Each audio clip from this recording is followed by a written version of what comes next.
Pace bene, masih di mea culpa para culprit saya menemukan satu berita, dua orang pastor yang meninggal menjadi martir dibeatifikasi menjadi beato di Lebanon. Menarik, mereka ini kapusin dan mereka menolak untuk berpindah agama. Oke, mereka dipaksa untuk masuk Islam pada waktu itu, dibawa ke Kekaisaran Ottoman, dan karena menolak ajakan itu, mereka dijadikan sebagai martir, disiksa, dibunuh. Dua imam Katolik menjadi martir dibawa ke Kekaisaran Ottoman, dibeatifikasi di Lebanon di akhir pekan dari awal bulan Juni ini. Pastor Leonard Melki dan Pastor Thomas namanya, Thomas Saleh, Kapusin, pengikut Fransiskus dari kelompok OFM Cup, dan mereka misionaris di tempat yang sekarang disebut sebagai Turki.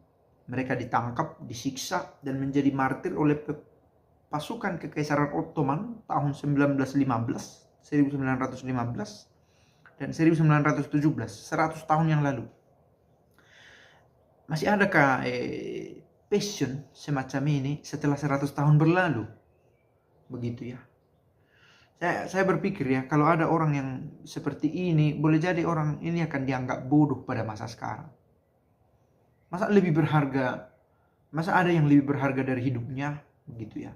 Akan ada social justice, warrior, atau apalah yang mencoba, aktivis-aktivis yang mencoba menyalahkan tindakan kedua orang ini. Bagaimana dia tidak membela hidupnya atau yang lain? Atau tuduhan-tuduhan lain akan disampaikan, dituduhkan kepada kedua orang pastor ini yang dengan rela memberikan hidupnya, menolak murtad. Kepada Pastor Melki diberi pilihan masuk Islam dan dibebaskan atau mati sebagai Kristen. Menolak untuk murtad, Imam Lebanon itu dipaksa untuk berbaris dengan lebih dari 400 tahanan Kristen lain ke padang pasir di mana ia dibunuh dalam kebencian terhadap iman pada 11 Juni 1915. Hari kematiannya 11 Juni. Pastor yang lain, Pastor Thomas Saleh, ditangkap dan dijatuhi hukuman mati setelah memberi perlindungan kepada seorang pendeta pastor Armenia selama genosida Armenia. Sebelum kematiannya dia berkata, "Saya percaya sepenuhnya kepada Tuhan, saya tidak takut mati." Begitu kata Pastor Thomas Saleh ini. Dari dua peristiwa ya, Pastor Leonard Melki itu dipaksa untuk berpindah agama, Pastor Thomas Saleh itu menjalani hukuman karena ingin menyelamatkan seorang yang lain dari satu genosida, satu tindakan pembunuhan terhadap orang banyak, massal. Secara manusiawi mereka adalah korban, kata seorang kardinal. Tapi mereka adalah korban gelombang kebencian yang melanda masyarakatnya pada waktu itu. Dan mereka berhasil melewati masa sulit itu karena ketabahan spiritual mereka. Ketabahan spiritual ini yang langka, yang sulit dicapai, yang sulit ditemukan masa sekarang. Semoga kita masih menemukan ketabahan spiritual. Karena kita berpikir, mengapa ada orang ya mau jalan kaki sampai 10 km hanya untuk pergi ke gereja? Saya pernah bekerja di satu paroki sebelum sekarang ini di sini, di mana umatnya harus naik sepeda motor 3 jam untuk bisa sampai ke gereja untuk menyambut Ekaristi. Dari mana dia dapat kekuatan untuk durable itu, setahan itu, sesanggup itu menderita? Dari ketabahan spiritual, dari hidup rohani yang tangguh. Dia bisa saja memilih tempat lain untuk beribadat kalau dia berkata semua agama sama. Tapi dia memilih untuk naik sepeda motor 3 jam, dan itu bukan aspal, bukan jalan yang mulus. Katanya di tempat mereka itu batang pohon kelapa itu disusun menjadi jalan. Dan itu mereka lewati, naik sepeda motor boncengan, dia, istrinya, dan seorang putrinya, untuk sampai ke gereja. Dan dengan gembira ikut perayaan Ekaristi. Ada gairah untuk kebenaran dan cinta pada kebaikan sampai pada titik pelepasan dan pengorbanan hidup seseorang. Itu yang dimiliki oleh orang yang memiliki ketabahan spiritual. Orang yang hidup dengan ketabahan spiritual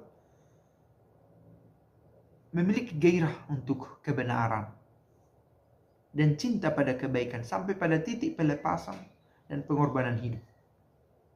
Dalam situasi hidup kita yang sulit, kita membutuhkan kesaksian dari orang-orang semacam pastor ini yang mengingatkan kita betapa berarti beriman itu. Tindakan nyata dari Pastor Thomas Saleh dan Melki ini menunjukkan kepada kita ternyata sangat berharga iman yang saya miliki ini. Ada orang yang rela mati karena ini. Mengapa saya abaikan?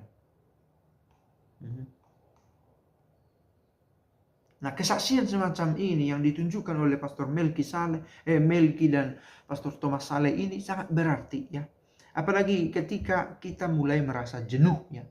Kehilangan semangat, kehilangan keinginan untuk beribadat, untuk merayakan iman. Untuk apa ini semua? Kalau kita mencoba melihat kehidupan para martir, boleh jadi kita merenungkan kembali. Apa yang saya buat demi iman saya, dan apa yang saya telah sanggup lakukan karena iman ini. Kesaksian apa yang telah menguatkan saya, dan kesaksian apa yang telah saya buat karena dan dalam iman ini. Maka tadi di awal saya katakan, mungkin bahkan dulu, apalagi sekarang, tindakan kedua pastor ini dikenal sebagai kebodohan ya. Kesia-siaan, kekonyolan dalam kematian. Tidakkah dia akan lebih banyak berbuat kalau dia tetap hidup 2 atau 3 tahun lagi? Mulai ada rasionalisasi atas tindakan ini. Tapi misalnya Melki yang memilih masuk Islam, memilih untuk tidak mau masuk Islam, dan memilih untuk tetap bertahan dalam imannya, memberikan kita motivasi, terutama untuk mau berjuang dalam iman. Semoga kita sanggup. Saya pikir ini satu cita-cita yang luhur, dan cita-cita yang luhur tidak akan mengecewakan kita. Pace bene.